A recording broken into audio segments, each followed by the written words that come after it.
Hello friends, welcome to Ali veterinary wisdom. दोस्तों, बहुत बहुत स्वागत है आपका अली वेटनरी विजडम में।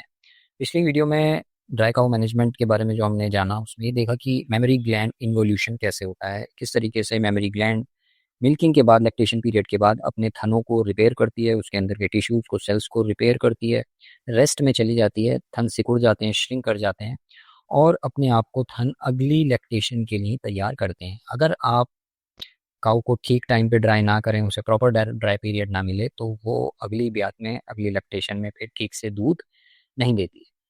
तो बहुत सी चीज़ें वहाँ पर पढ़ ली थी हमने, न्यूट्रिशनल मैनेजमेंट तक देखा था, उसके पहले मैनेजमेंट टिप्स वगैरह के बारे में मैंने आपको बताया था।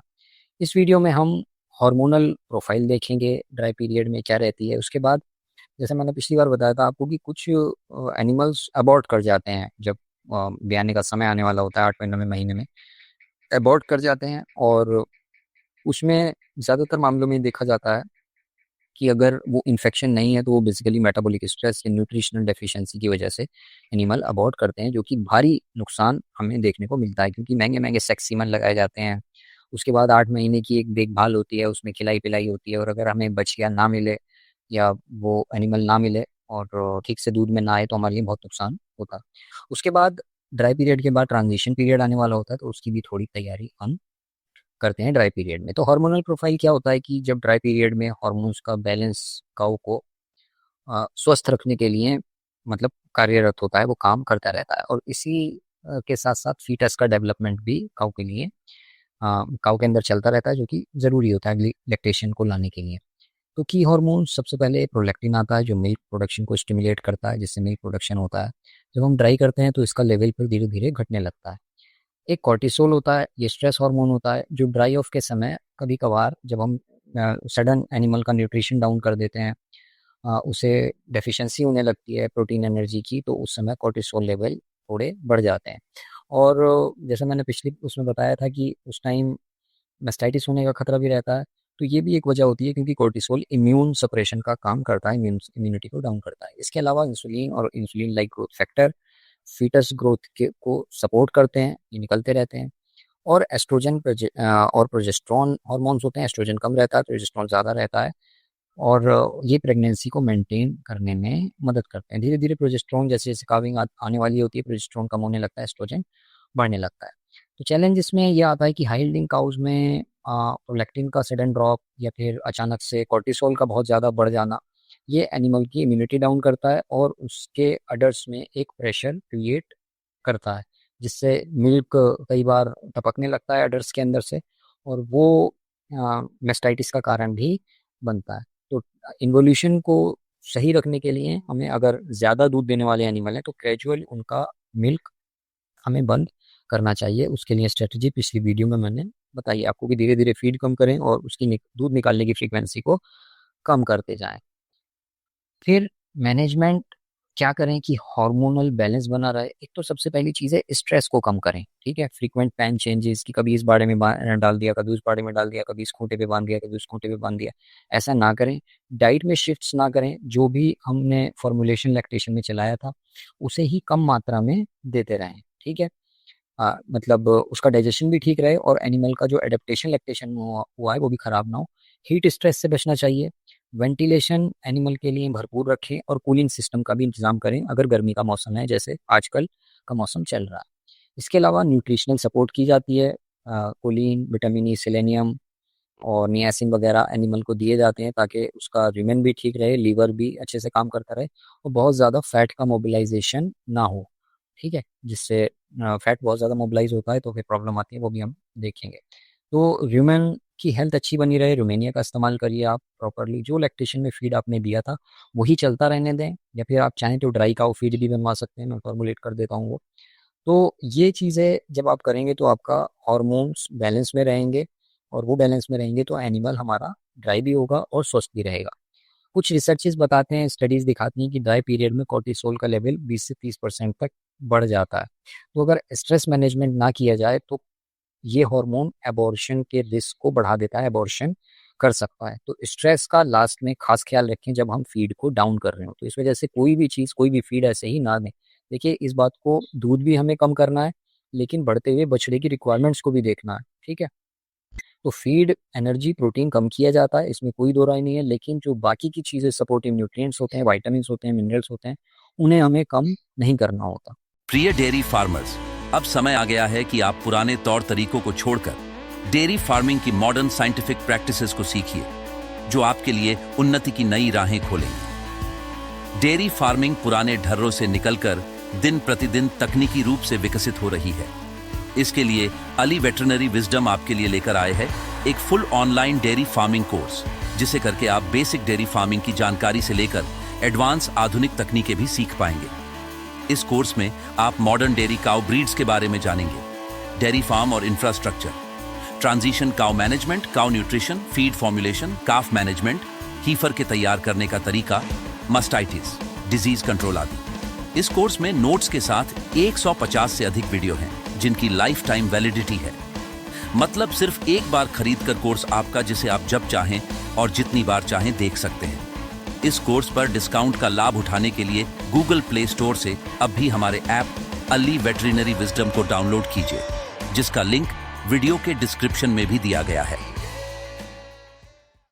तो इसकी स्पेसिफिक जानकारी के लिए, क्योंकि animal to animal, flock to flock चीज़ें बदलती हैं, तो आप उसका थोड़ा सा ध्यान रखें। और अगर कोई स्पेसिफिक कंडीशन है तो आप मुझसे भी कंसल्ट कर सकते हैं। इसके बाद आती है फीटस की न्यूट्रिशनल रिक्वायरमेंट्स और अबॉर्शन का रिस्क। ये भी ड्राई काउ पीरियड का एक अहम पॉइंट होता है, एक अहम डिस्कशन का टॉपिक है, जो आपको शायद कहीं नहीं मिलेगा और इससे पहले आपने इसके बारे में सुना भी नहीं होगा। ड्राई पीरियड के लास्ट फेज में, जिसे क्लोज ऑफ पीरियड कहा जाता है, काविंग से लगभग 3 हफ्ता पहले फीटस का ग्रोथ बहुत तेज़ी से देखने को मिलता है। मतलब बहुत तेज़ी से फीटस, ये बछड़ा, ये बछिया जो भी उसके गर्भ में पल रहा है, वो बहुत तेज़ी से बढ़ता है। इस वक्त फीटस को लगभग 0.5 टू 0.7 kg पर डे के हिसाब से वेट गेन करना होता है। इसके लिए हाई एनर्जी और न्यूट्रिएंट्स की रिक्वायरमेंट होती है। देखिए, बछड़े को लगभग 700 ग्राम का वेट गेन के करीब डेली का करना होता है इस पीरियड में।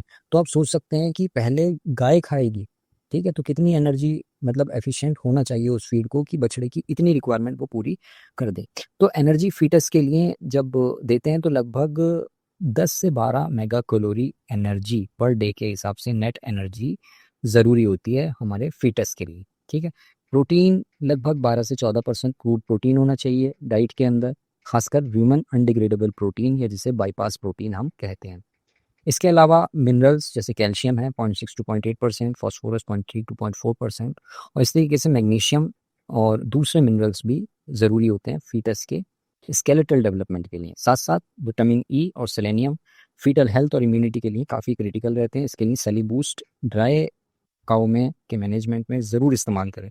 ये मतलब इतना मैजिकल एक प्रोडक्ट है कि ये उसकी इम्यूनिटी को इतने अच्छे से मतलब बढ़ाता है कि आप जब इसे इस्तेमाल करेंगे तभी आप इसके फ़ायदे देख सकते हैं, ठीक है। दूसरा, एबॉर्शन का रिस्क और उसका प्रिवेंशन। ये क्यों होता है? लास्ट ट्राइमेस्टर में एनर्जी की डेफिशिएंसी, नेगेटिव एनर्जी बैलेंस की वजह से कई बार देखने को मिलती है। इससे फीटस के लिए न्यूट्रिएंट्स कम पड़ जाते हैं कई बार, जो अबॉर्शन का कारण बन सकता है। कीटोसिस और फैटी लीवर का रिस्क भी इससे बढ़ जाता है। देखिए, फीटस तो अपनी एनर्जी गाय से लेता रहेगा, लेगा ही, ठीक है। लेकिन अगर कई बार एनर्जी अगर आप कम कर देंगे, मान लीजिए ड्राई पीरियड में चला गया और आप ये सोचें कि अब तो कुछ एनिमल दूध नहीं दे रहा है और आपने उसकी फीडिंग ठीक नहीं की, तो फिर एनिमल अपनी जान जोखिम में नहीं डालेगा, वो अबॉर्ट कर जाएगा, वो उस सप्लाई को कट ऑफ करेगा, अपनी जान को पहले बचाएगा। इस वजह से अबॉर्शन इसमें हो जाते हैं। स्टडीज़ के मुताबिक ये देखा गया है कि ड्राई पीरियड के लास्ट फेज में एनर्जी इनटेक अगर 80% से कम हो तो अबॉर्शन का रिस्क 15 से 20% तक बढ़ सकता है, ठीक है। तो हमें एनर्जी का इंटेक कम नहीं होने देना है। जिस चीज़ की बात मैं हमेशा करता हूँ ना कि ट्रांजिशन पीरियड में आपको मैनेजमेंट अच्छे से रखना है, उसकी ऐसे डाइट बनानी है कि एनिमल फीड इंटेक कम ना करे, वो चीज़ें यहाँ पर मतलब बहुत इंपॉर्टेंट हो जाती हैं। तो मैनेजमेंट टिप्स यहाँ पर कुछ हैं जिसको मैं आपके साथ डिस्कस करता हूँ कि सबसे पहले तो क्लोजअप डाइट। काविंग से 3 हफ्ते पहले एनर्जी की जो डेंसिटी है डाइट के अंदर, वो 1.6 टू 1.8 मेगा कैलोरी पर केजी ऑफ ड्राई मैटर होनी चाहिए, और नेगेटिव डीकैड डाइट का इस्तेमाल करना चाहिए, जिसमें -100 to -150 milliequivalent per kg के हिसाब से डीकैड हो, ठीक है, ताकि हाइपोकैल्सीमिया से बचा जा सके और अंदर कैल्शियम का मोबिलाइजेशन बढ़ाया जा सके।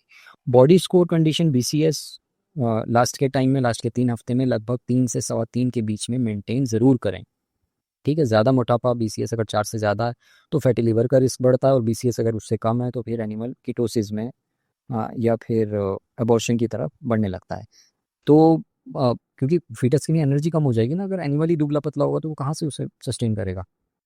तो 2.5 से अगर नीचे एनिमल है, बॉडी स्कोरिंग उसकी इतनी कम है, तो उनमें तो एनिमल फिर अबॉर्ट कर ही जाते हैं। ठीक है, तो 3 सवा 3 के बीच में बॉडी स्कोर मेंटेन करें, और कोशिश करें कि ये बढ़ के 3.5 के करीब पहुंच जाए 5 के स्केल पे।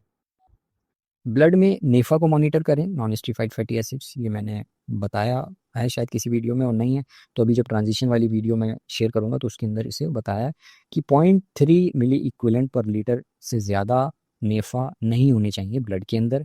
BHB बीटा हाइड्रोक्सीब्यूटाइरेट के लेवल 0.6 मिलीमोल पर लीटर से कम होने चाहिए। इसे ब्लड के ज़रिए से चेक कर सकते हैं। देखिए, ये थोड़ी सी क्रिटिकल चीज़ें हैं, थोड़ी सी एडवांस बातें हैं जो मैं आपको बता रहा हूँ। लेकिन अगर आपका हार्ट बड़ा है, आपने खूब पैसा उसमें लगाया हुआ है, सीमेंट बहुत महंगा लगाया है, एनिमल को मेंटेन करने में खर्चा कर रहे हैं, तो फिर अगर 10 एनिमल हैं तो 2 का ब्लड तो आप चेक करा ही सकते हैं, जो आपको लगे। रैंडम भी ले सकते हैं, या फिर अगर आपको लगे कि कोई एनिमल थोड़ा सा डाउन है तो उसका भी चढ़ा सकते हैं। इसके अलावा हाइड्रेशन में रखना एनिमल को, खास तौर से गर्म मौसम में, ये बहुत ज़रूरी होता है। देखिए, एनिमल को हम पानी अवेलेबल करा देते हैं, लेकिन एनिमल उतना पानी पी रहा है या नहीं पी रहा ये हमें पता नहीं चलता है। अगर हम गर्म मौसम की, आजकल के मौसम की बात करें, तो एनिमल को लगभग 15 से 20 गैलन साफ पानी रोजाना मतलब पीना चाहिए, उसके लिए अवेलेबल होना चाहिए, और वो इतना पानी पिए, है ना। तो अगर ड्राई मैटर, मान लीजिए 1 किलो ड्राई मैटर पर एनिमल गर्मी के सीजन में 4 से 5 लीटर पानी पीता है, तो अगर 20 kg ड्राई मैटर वो खा रहा है, 15 kg ड्राई मैटर अगर वो खा रहा है, तो लगभग 70-80 लीटर पानी तो कम से कम उसे पीना ही चाहिए, और 100 लीटर तक भी ये पानी की रिक्वायरमेंट चली जाती है। तो एक एनिमल 100 लीटर पानी कम से कम डेली उसे पीना चाहिए। कई बार मैं कहता हूँ तो फार्मर मुझसे कहने लगते हैं, नहीं जी पानी तो खूब पी रहा है, पानी तो बहुत पी रहा है, लेकिन जब ब्लड टेस्ट कराते हैं तो एनिमल डिहाइड्रेट निकलता है। तो उसे कैसे बढ़ा सकते हैं, खैर किसी और वीडियो में बताऊंगा, लेकिन अभी इतने पानी की रिक्वायरमेंट होनी चाहिए, और ये अवेलेबल एनिमल के लिए होना चाहिए। तो ये तो हो गई बात हमारी कि एनिमल को अबॉर्ट होने से हम कैसे बचाएं, उसकी एनर्जी पूरी रखें, और उसका प्रोटीन वगैरह BCS वगैरह का मॉनिटर करें, और ब्लड को भी मॉनिटर करें नेफा के लिए और BHP के लिए। और अगर आपको लगे नेफा वगैरह बढ़ा हुआ है, फैटी लिवर की प्रॉब्लम आ रही है, तो फिर उसके लिए प्रॉपर फीड, वैसे अगर आप मेरा वाला वो फॉलो करते हैं ना, मतलब फॉर्मुलेशन और गाइडलाइन और प्रोटोकॉल, तो ये प्रॉब्लम्स आती नहीं है, क्योंकि इसे मैं ऑलरेडी फीड में कवर करके रखता हूँ। फिर इसके बाद आती है ट्रांजिशन पीरियड के लिए ड्राई, ट्रांजिशन पीरियड के लिए ड्राई पीरियड में जो हम तैयारी करते हैं वो क्या होती है। देखिए, ट्रांजिशन पीरियड काविंग से 3 हफ्ते पहले शुरू हो जाता है, तो लोग 4 हफ्ते पहले भी उसे शुरू कर देते हैं, उसकी मैनेजमेंट को और फीडिंग को। तो और जब काविंग हो जाती है उसके 3-4 हफ्ते बाद तक ये पीरियड रहता है। तो ये एक हाई रिस्क पीरियड होता है, जहाँ काऊ मेटाबॉलिक डिसऑर्डर्स का सामना करती है, जैसे कीटोसिस है, मिल्क फीवर है, और इन्फेक्शन का शिकार भी कई बार हो जाती है। ड्राई पीरियड इसके लिए एक फाउंडेशन सेट करता है ट्रांजिशन पीरियड के लिए, क्योंकि यही वो समय होता है जब हम काऊ को का बॉडी लैक्टेशन के लिए तैयार कर रहे होते हैं, उसके थनों को लैक्टेशन के लिए तैयार कर रहे होते हैं ड्राई पीरियड में। तो जैसे मैंने बताया ना कि इन्वोल्यूशन जो है वो, जैसे ही हम ड्राई करना एनिमल को शुरू करते हैं, उससे दूध निकालना बंद करते हैं, दूध सूखने लगता है, उस टाइम इन्वोल्यूशन बहुत तेजी से होता है। तो ड्राई पीरियड में थन तैयार होते हैं, मतलब रिपेयर होने लगते हैं, रेस्ट में चले जाते हैं। ट्रांजिशन पीरियड में जाके वो तैयार होते हैं। अगर रिपेयर नहीं हुई होगी ठीक से, उसका रेस्ट ठीक नहीं मिला होगा, तो थन भी अच्छे तैयार नहीं होंगे आपके। ठीक है, तो ये ड्राई पीरियड की एक इंपॉर्टेंस रहती है। ह्यूमन हेल्थ को हमें बनाए रखना होता है, क्योंकि हम लैक्टेशन से निकल के आते हैं, एकदम से फीड को डाउन कर देते हैं, तो बैक्टीरियल पॉपुलेशन उसमें बिगड़ने का खतरा रहता है। तो ड्राई पीरियड के क्लोजअप फेज में ह्यूमन माइक्रोब्स को लैक्टेशन डाइट के लिए तैयार करना बहुत ज़रूरी होता है। इसके लिए ग्रेजुअली कंसंट्रेट फीड को बढ़ाया जाता है, जो हम ट्रांजिशन पीरियड में बात इसके बारे में करेंगे। दूसरा, अडर की प्रिपरेशन की जाती है। ड्राई काउ थेरेपी कर चुके हैं हम ड्राई पीरियड में, शुरुआत नहीं कर देते हैं। और अडर हाइजीन को इंश्योर हमें करना चाहिए, अडर हाइजीन बना के रखनी चाहिए, और इन एनिमल्स को थोड़ा अलग हाइजीनिक प्लेस में हम रखते हैं, क्योंकि ये इम्यून कॉम्प्रोमाइज़ धीरे धीरे होने लगते हैं। ठीक है, क्योंकि ताकि मेस्टाइटिस का खतरा कम हो जाए। इसके अलावा मेटाबॉलिक हेल्थ एनिमल की कैल्शियम और एनर्जी बैलेंस को मेंटेन करते हैं, और साथ साथ नेगेटिव डीकेट इंट्रोड्यूस करना शुरू करते हैं धीरे धीरे, क्योंकि हमें मिल्क फीवर कीटोसिस से बचाना होता है। इम्यून सपोर्ट करते हैं, विटामिन ई, सेलेनियम, जिंक वगैरह का सप्लीमेंटेशन करते हैं एनिमल के अंदर, ताकि वो स्ट्रेस का सामना करने के लिए बेहतर तरीके से तैयार हो, और जो इम्यूनिटी डाउन होती है इस पीरियड में, वो भी हम उसका डाउन होना भी कम कर सकें। तो क्लोजअप काउस को अलग अलग ग्रुप में रखें और लगभग एक काउ को 30 से 36 इंच का बंक स्पेस ज़रूर दें। मतलब फीड खाने की जगह 36 इंच का मतलब ये है कि 3 फुट की जगह एक एनिमल को के हिस्से में आनी चाहिए फीड खाने की। अगर नांद एक आपने बनाई हुई है, अगर मान लीजिए 10 एनिमल रखें तो 30 फुट लंबी नांद होनी चाहिए। एनिमल को हीट स्ट्रेस से बचाना चाहिए, उसके लिए वेंटिलेशन का पूरा ध्यान रखें और हो सके तो बड़े पंखे लगाएं और हवा का बहाव बनाए रखें। ट्रांजिशन डाइट में 14 से 16% तक क्रूड प्रोटीन होता है और जैसा मैंने बताया था कि ड्राई काउ में इसे थोड़ा सा और कम रखते हैं, 12 से 14% तक रखते हैं, लेकिन ये धीरे धीरे हम बढ़ाते हैं। और एनर्जी डेंसिटी भी 1.6 to 1.8 मेगा कैलोरी पर केजी पैरामीटर के हिसाब से इसे हमें एनर्जी को फीड में रखना चाहिए।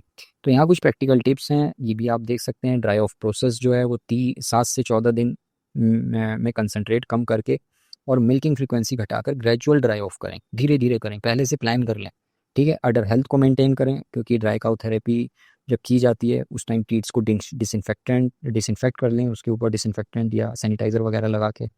और अडर्स को रेगुलरली मॉनिटर करें, उन्हें दबा के देखें कहीं कोई गांठ तो नहीं बन रही है, सख्त तो नहीं हो रहे हैं, ज़्यादा सॉफ्ट तो नहीं है, लाली तो नहीं है, एनिमल अनोइंग तो नहीं हो रहा है, वो ठीक से उसे मतलब अडर्स की हेल्थ का ख्याल रखें।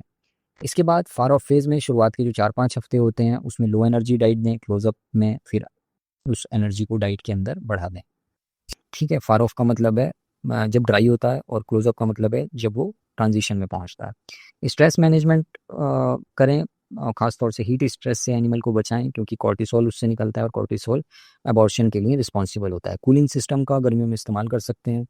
उमस के मौसम में बहुत ज़्यादा एनिमल को गीला रखना बिना हवा के वो एनिमल के लिए और हीट स्ट्रेस बढ़ा सकता है। फीटस को सपोर्ट के लिए प्रॉपर एनर्जी और मिनरल इंटेक पर ध्यान दें। कीटोफेंड, अगर आपको लगता है एनिमल एनर्जी इंटेक कम कर रहा है तो कीटोफेंड आता है, उसका उपयोग करें। लगभग 200 से 300 ग्राम पर डे के हिसाब से उसे फीड कर सकते हैं गर्मियों में, तो वो एनर्जी डेंसिटी फीड की बढ़ा देता है ताकि हम एबॉर्शन से बच सकें। मिनरल्स को फीड करें, है ना, और टाइम जैसे जैसे नज़दीक आए ट्रांजिशन का तो क्लोरोमेट वगैरह को इंट्रोड्यूस करें और सेली बूस्ट ज़रूर देते रहें एनिमल को। ट्रांजिशन की प्लानिंग करें, क्लोजअप पीरियड में ह्यूमन और मेटाबॉलिक हेल्थ पर फोकस करें। ह्यूमन हेल्थ का मतलब ये है कि जो लैक्टेशन में हम डाइट देते आए थे उसे बिल्कुल चेंज नहीं करना है, अदरवाइज ह्यूमन को दोबारा से हमें एडेप्ट कराना पड़ेगा। ड्राई पीरियड में हाइल्डिंग काउस के स्वास्थ्य, मेमोरी ग्लैंड के रीजनरेशन और अगली लैक्टेशन के लिए उसे तैयार करने का क्रिटिकल समय होता है। सही मैनेजमेंट से ना सिर्फ दूध प्रोडक्शन बढ़ता है बल्कि एबॉर्शन, मेस्टाइटिस, मेटाबॉलिक डिसऑर्डर का खतरा भी कम हो जाता है। तो ट्रांजिशन पीरियड के लिए ड्राई पीरियड में ही फाउंडेशन रखा जाता है, इसलिए हर स्टेप पर ध्यान देना ज़रूरी होता है। तो अगर आप इससे रिलेटेड और चीज़ें जानना चाहते हैं, अपने फार्म के लिए सलाह लेना चाहते हैं, कंसल्ट करना चाहते हैं, फीड फॉर्मुलेशन लेना चाहते हैं, आगे किस तरीके से लैक्टेशन में एनिमल को लेकर जाना है, भरपूर दूध प्राप्त करना है, बीमार ना पड़े एनिमल, तो इसके लिए आप हमसे संपर्क कर सकते हैं। Thank you for watching this video. अगली वीडियो में ट्रांजिशन के ऊपर बात करेंगे, कुछ प्रैक्टिकल चीज़ें भी मैं आपके साथ शेयर करूंगा, कुछ ब्लड रिपोर्ट्स भी आपको दिखाऊंगा, बताऊंगा कि ब्लड रिपोर्ट्स कैसे देखी जाती हैं फैटी लिवर या कीटोसिस के एनिमल्स में या सस्पेक्टेड एनिमल्स में। Thank you for watching this video.